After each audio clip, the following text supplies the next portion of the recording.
Hello, my name is Bill Haley, and this is part of my 3-minute introduction series into Haley 2024, The Movement's Government Reform Ideas. This one's going to be on fighting federal control.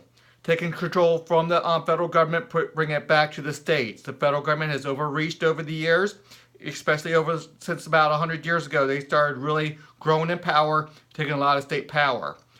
Now, this does not give you and get you to the CRA structure, but it could be the first step because it takes so much power away and federal government intertwining themselves in so much of what the states do that it's very hard to go to the CRA structure for each individual state or even going towards that direction.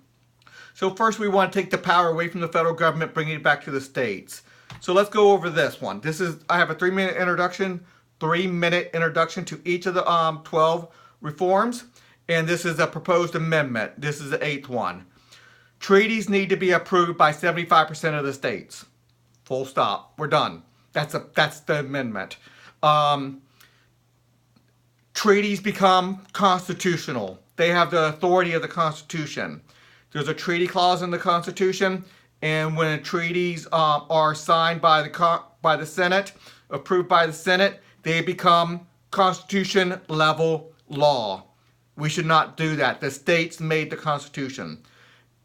When I think it was the 17th Amendment that gave senators direct voting instead of states controlling the senators, U.S. senators, that took a lot of power away. That was one way to have the states have power over treaties because the states had to approve the treaties because they approved the senators.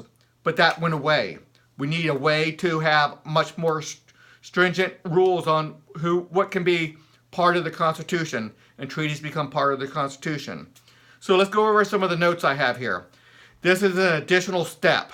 We still have to be approved by the Senate. This is an additional step. 75% of the states have to approve it, the legislative branches. Next note, additional language is necessary for the amendments to curb or put checks and balances on legislation that is treaty-lite. So if it's not a full treaty, but it acts like a treaty, the states can kind of push back on that, saying, no, you're giving too much power. It's not legitimately a treaty, but you're treating it as a treaty. It's treaty-lite. So we need to have controls over that. Article 2, Section 2, line 2. Wait a minute.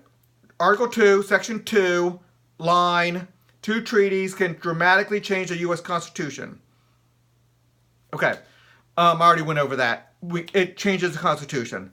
Senate approval of 2/3 is still a high bar. However, the states also need to have a say. While most treaties are not so consequential, not all the treaties are major problems, but some can be. The potential for great harm is still real. Safeguards of these additional steps are warranted. So it's just a safeguard. It's a checks and balance to make sure the Senate does not approve it unnecessarily and unwarrantedly, and they do something stupid, and we can't take it back very easily. Okay, please keep on looking around the website. Thanks.